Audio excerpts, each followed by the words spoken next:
He's part of the sitcom pantheon, but Josh Radnor has been out of the spotlight since his signature show ended. Did Hollywood say good riddance, or has he just reevaluated what matters most?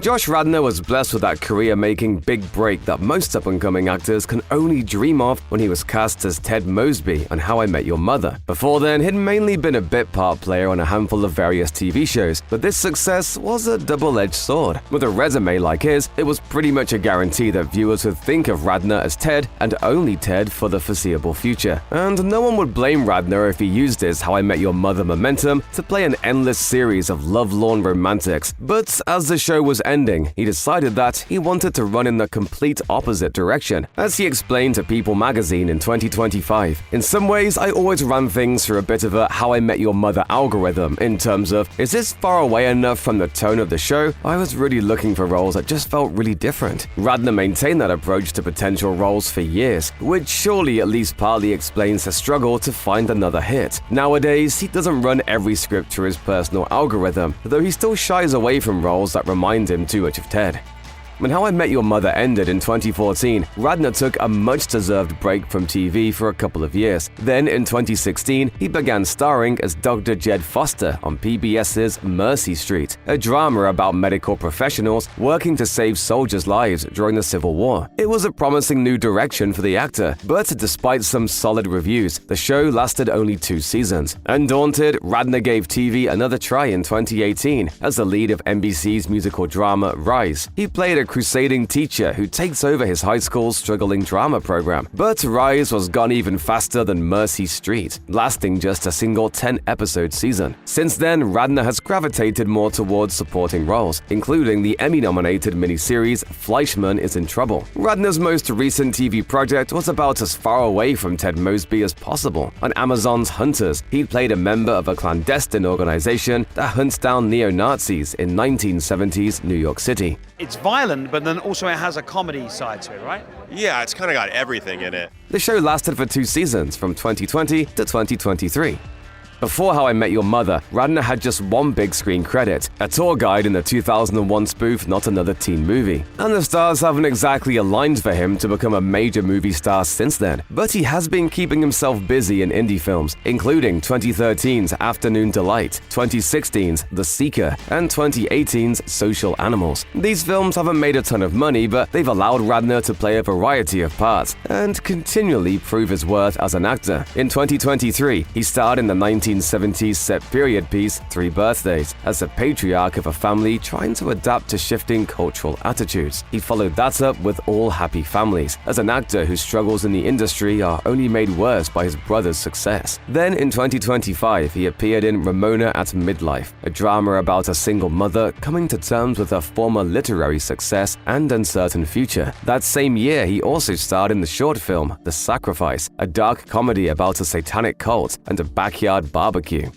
Another reason Radnor might not be getting cast too much in high-profile projects is because he's been busy behind the scenes as a writer and director. His directorial debut was the 2010 dramedy Happy Thank You More Please, which is about the power of small human connections and the importance of gratitude. Critics weren't exactly blown away, although it did win the Audience Award in the dramatic category at the Sundance Film Festival. Radnor also wrote and directed 2012's Liberal Arts, a romantic dramedy about an admissions officer who returns to his old college and falls in love with a dynamic female student, played by Elizabeth Olsen. It picked up a few Film Festival Award nominations and earned respectable reviews. Radnor also starred in both of these movies, so he's been giving himself a platform when Hollywood won't. I was very handsome, wasn't I? Am I remembering that correctly? In more recent years, Radnor has been directing music videos, including Afternoon by Cinders. The band hooked up with the actor after noticing that he was recommending their music on Twitter. The clip stars Abigail Spencer of Mad Men and Rectify fame.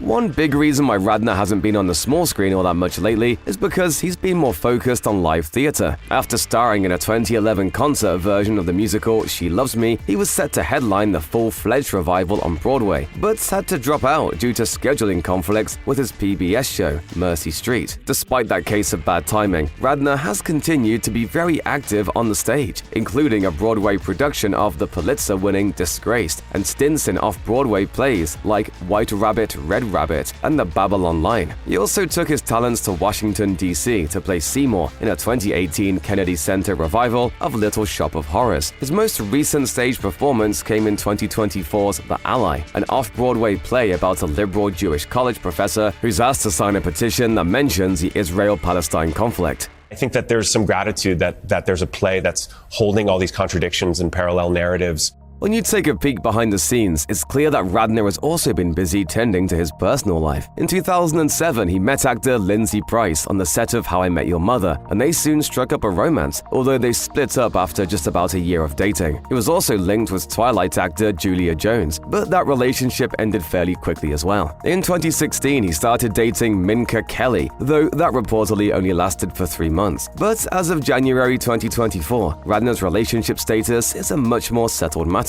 because that was when he married his wife, Jordana Jacobs. Their wedding was a snowy outdoor ceremony, and the story of how they got together is pretty amazing. Jacobs is a clinical psychologist, and Radnor met her at a meditation retreat in 2022 that included a group psychedelic trip on magic mushrooms. It was then that the two of them came face to face, and he had a sudden, extremely powerful realization. As he recalled to the New York Times, he heard a voice in his head say, "That's her, that's your woman." As for Jacobs, she had a very similar experience when she first laid eyes on Radnor. Following this unorthodox meet-cute, they texted each other for months before finally making their relationship official.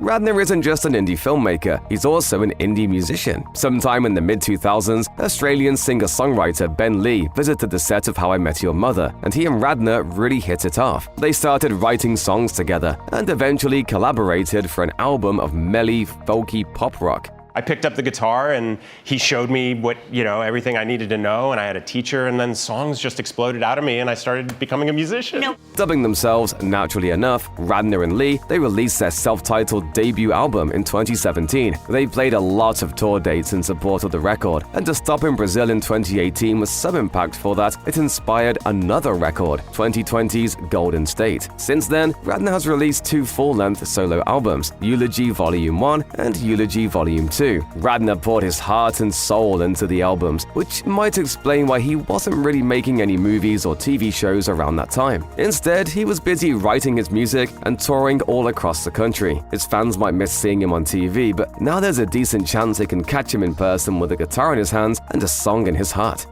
Most people know Josh Radnor as an actor. A smaller group of fans are familiar with his music, and an even smaller percentage know him as a writer. He's not publishing novels or poetry collections or anything, but in between the acting and the music, he's been maintaining a Substack for years. Substack is a newsletter platform that lets writers easily publish their work and potentially earn money through a subscription model. But Radnor's Substack isn't a paid subscription. Instead, he uses it more like a personal blog, with updates on his life and artistic work, as well as musings on current events. He's written about unexpected vacation disasters, major music releases, and his complicated relationship with fame.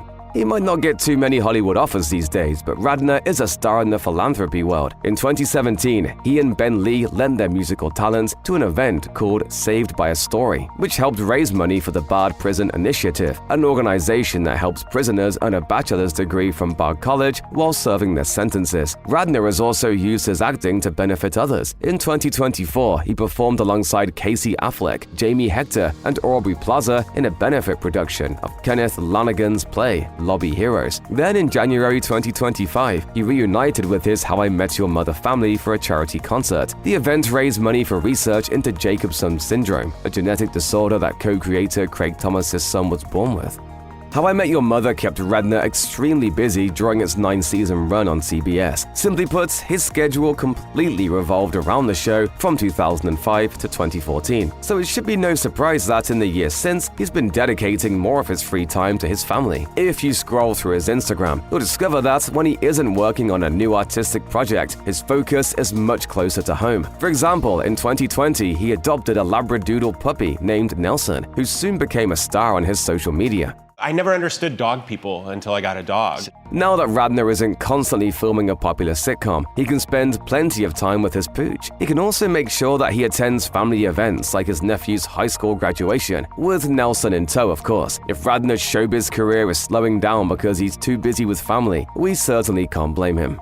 Radnor spent a long time running from his How I Met Your Mother success, but that changed in 2025 when he launched a podcast to revisit every episode alongside co-creator Craig Thomas. How We Made Your Mother features the two of them revealing behind-the-scenes info while also analyzing how the episodes have aged, as Radnor explained in a teaser for the podcast. Much like the older, wiser narrator Ted, which we are now around that age, let's look back and see who we were, who we are now, where we're going. Are we calling it whimyum? I was wondering about that. Whimyum. I think it's whimyum. The podcast's weekly episodes are about an hour long, and Radnor and Thomas also release a follow-up video for each episode in which they answer listener questions. As one of the most beloved sitcoms of the 21st century, there's a ton of How I Met Your Mother content out there for fans to dive into, but the podcast offers a truly unique inside look from some of the people who made it. Radnor also has plans to start another podcast called The People of the Book that's set to focus on Jewish art and literature. He took a deep dive into the subject while preparing for the play The Ally, and now he wants to offer a platform to Jewish authors and creatives. It's being produced by Jeremy Goldscheider of Jewish Life Television, who told the Times of Israel, "This series fosters understanding, builds bridges, and connects audiences to the richness of Jewish life."